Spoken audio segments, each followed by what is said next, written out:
peut s'en vouloir. À 0,15 démarqué ce retour. Mais très souvent, il a relancé en revers chippé et Milos Raonic l'a enfoncé avec son gros coup droit. Cette fois-ci, il a voulu recouvrir, mais c'est extrêmement délicat face à la qualité de service du Canadien. 30-15.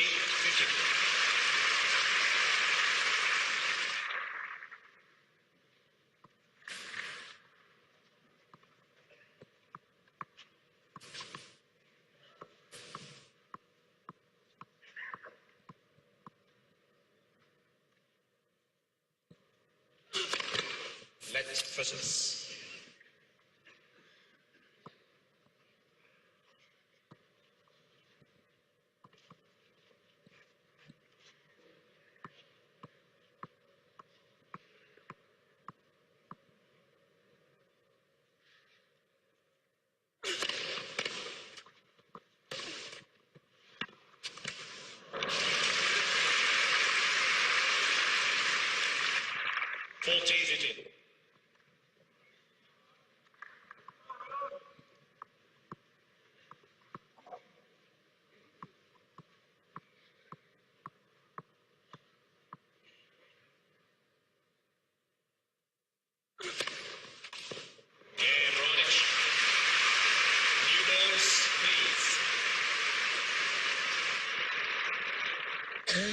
Raonic leads 2 games to 1. Third set. 1 set up.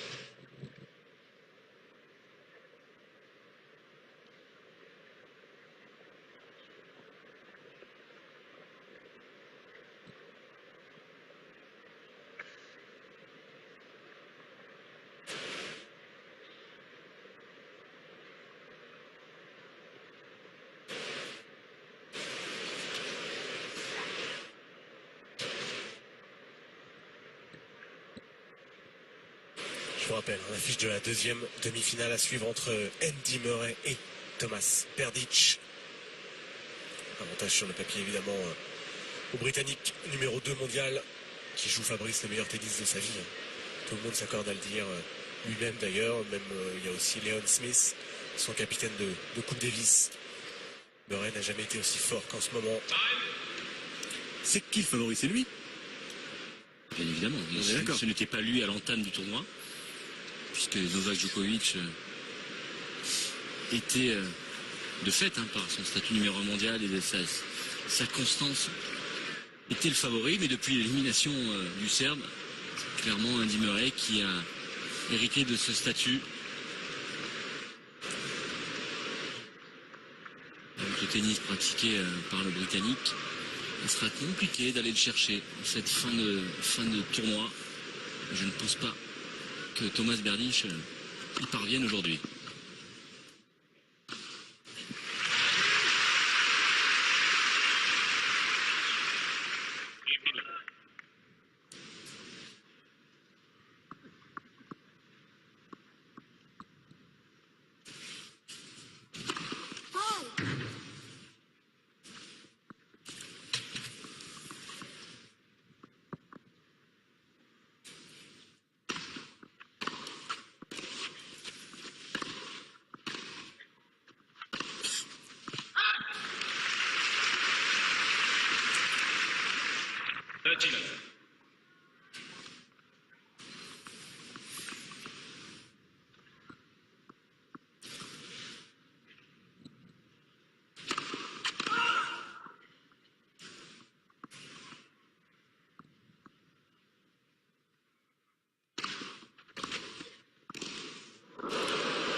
Belle tranche là. Sur ce retour qui a pris la ligne.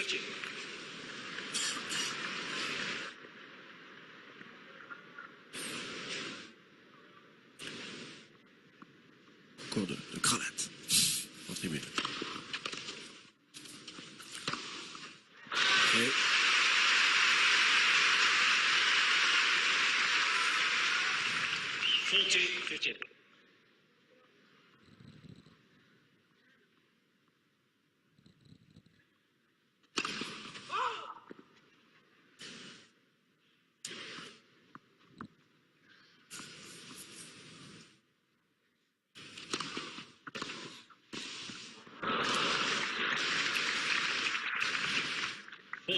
13.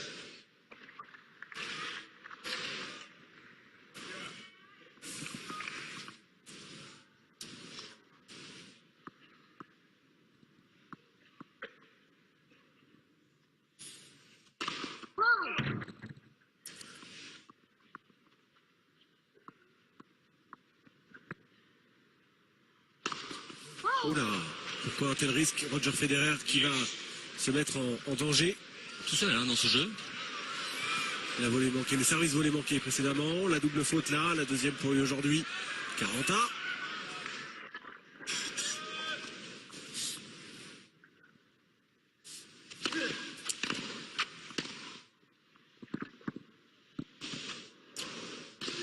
Oh, qu'il s'en sort bien. La bande du filet qui vient sauver Federer. Et la remise de Milos Raonic était vraiment de qualité.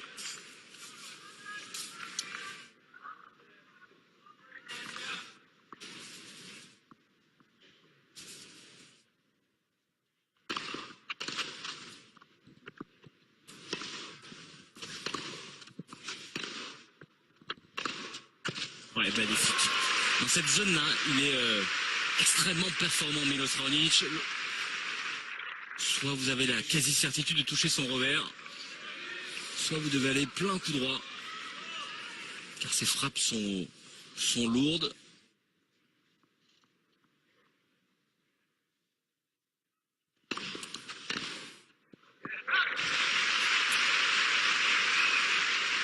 Et quand il commence à décaler, ça déménage. Raonic, vous savez, il y a ces joueurs 2 tiers, 1 tiers qui jouent sur un tiers de terrain pour se décaler le plus possible. Lui, c'est quasiment un joueur 3 quarts, 1 quart. Ouais, bravo. Coup droit parfaitement enroulé. Un jeu où Roger Federer s'est fait tout de même quelques frayeurs. 2 games on, third set.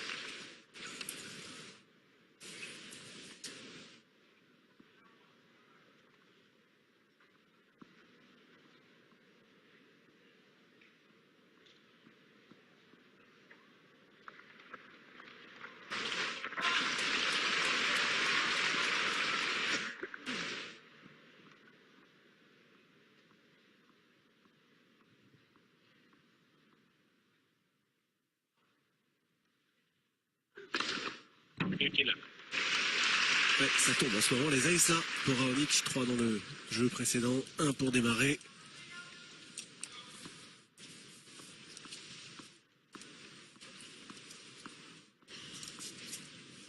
Et un autre. Son premier jeu de service tout à l'heure.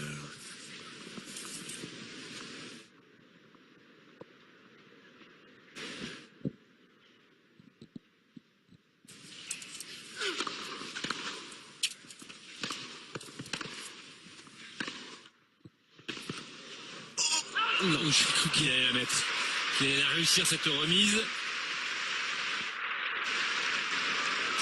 13 love.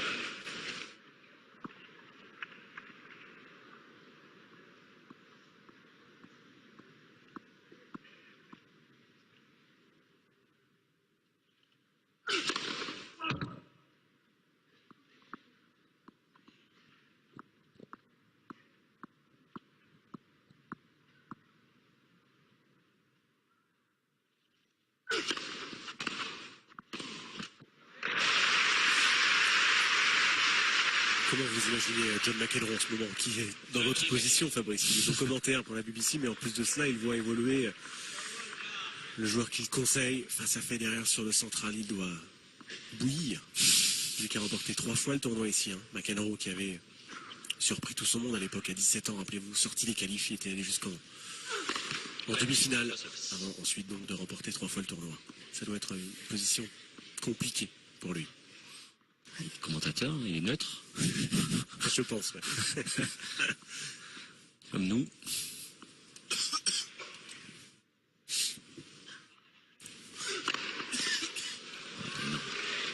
Encore une énorme première balle servie sur le corps.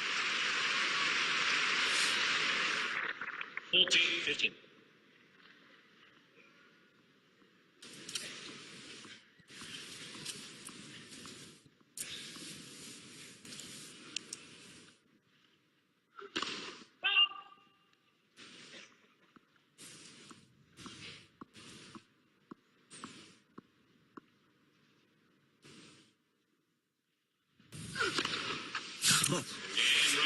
troisième balle. Hein. Servi A. Ouais, Trop vite pour le radar. Le radar n'a pas percuté. Sur cette deuxième balle, elle était clairement au-dessus de 205-210 km/h. Et 3-2, Milos Raonic.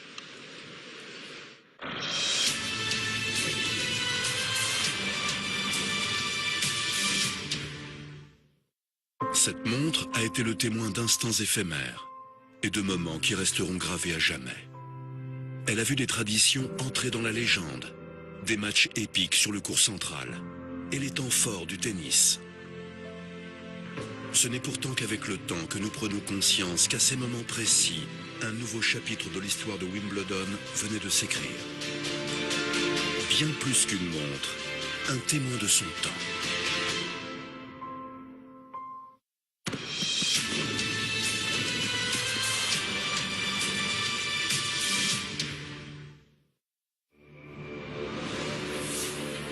Le Paris Saint-Germain 2016-2017 monte en puissance dans sa préparation.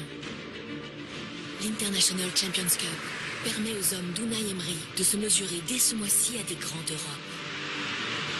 Le Real Madrid, l'Inter Milan et le surprenant Leicester sont les 3 rivaux des Parisiens au cours de leur tournée américaine. Alors, prenez date sur beIN Sport.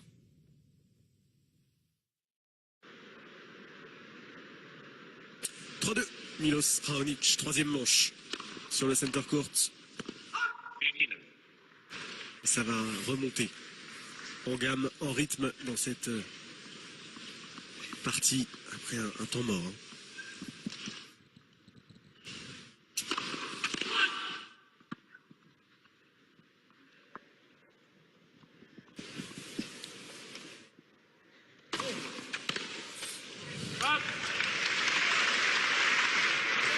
Vous parlez d'un temps mort.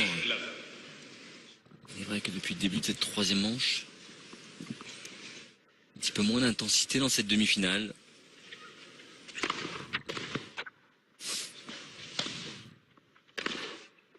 You cannot be serious. 40-love.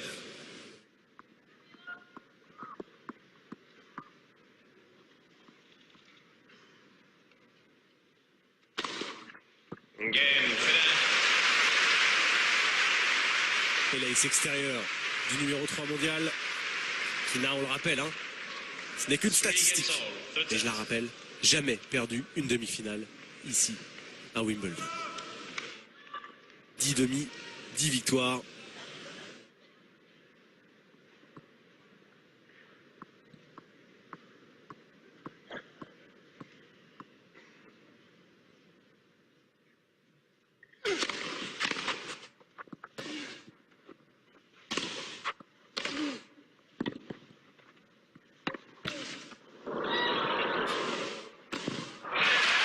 Du filet qui intervient et va permettre à Federer d'aller chercher le premier point de ce famous 7e jeu.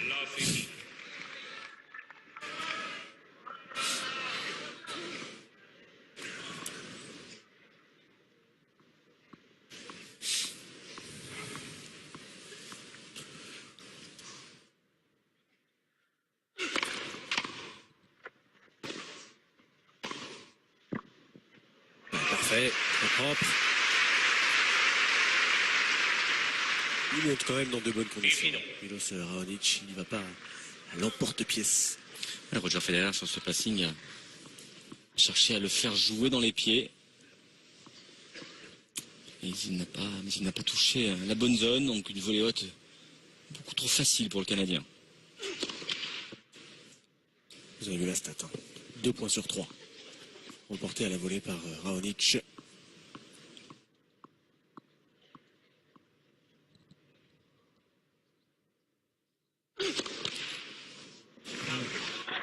On a déjà vu des doubles fautes dans le deuxième set sur des moments clés. C'est exactement la même qu'à 3 partout dans le tie-break. Hein. Cette double faute-là, 15-30.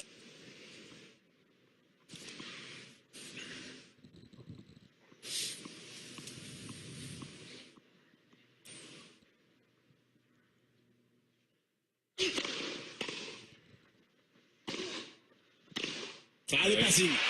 Là, il est mal monté. Ouais, et ce passing est bien sorti de la raquette de Roger Federer. Zone courte avec beaucoup de puissance, de vitesse. Il s'est appliqué, tellement appliqué à la relance, Federer à faire jouer. Et derrière, regardez, là, le haut du corps qui reste bien droit comme toujours. Et c'est le bras qui passe.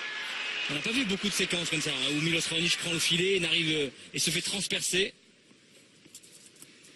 Showtime sur le center court. Elle lui reste dans la raquette, celle-ci. Première balle de break effacée par Raonic. Ça y est, on est reparti. On le sentait venir. Début de troisième manche timide. Le réveil a sonné.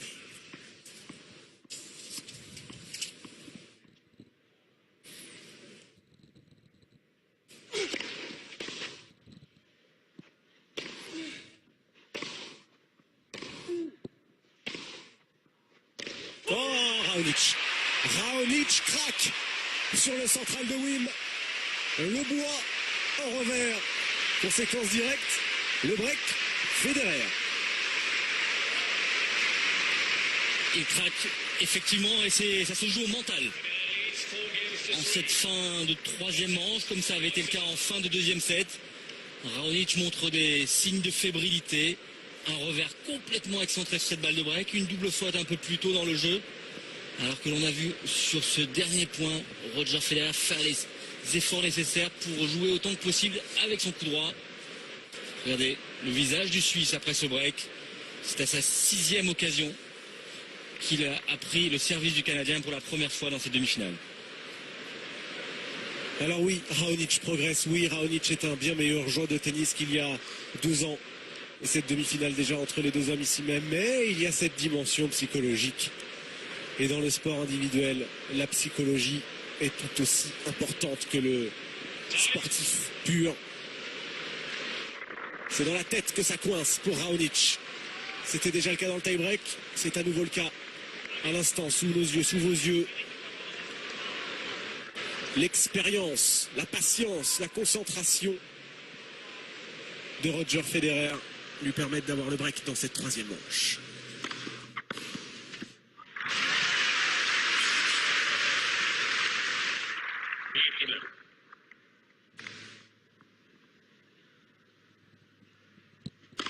Let Fossens.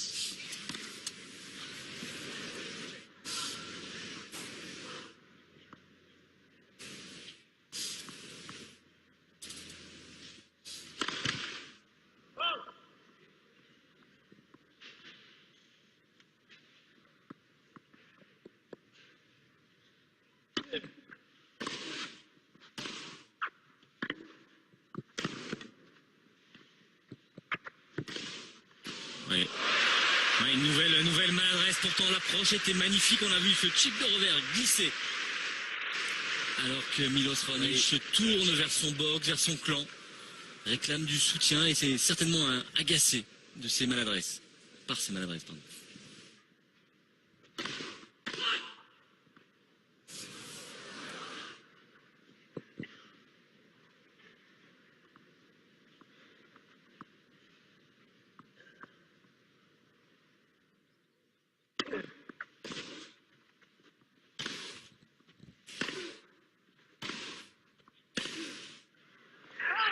Il est touché. Il est touché, Milos Raonic, par ce break concédé. 49.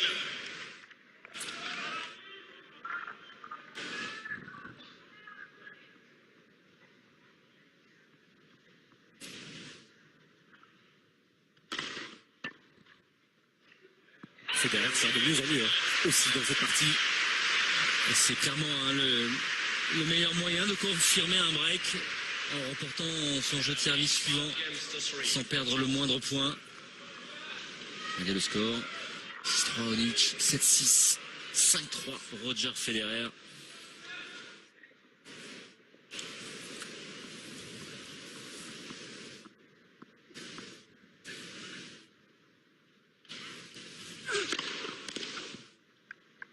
Mr. Federer showing the ball on the left service line.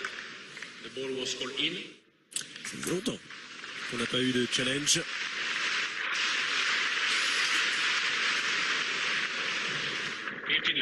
Mr. Federer has 2 challenges remaining.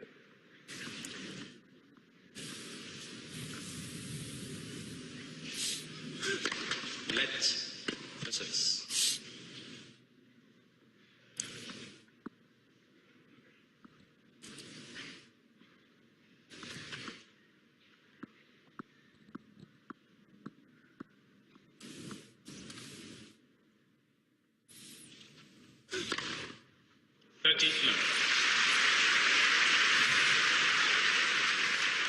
Parler un petit peu des maladresses de Milos Raonic. Dans ce deuxième set, il a servi à 4 reprises, 4 doubles fautes. C'est quand même une moyenne assez élevée. 49.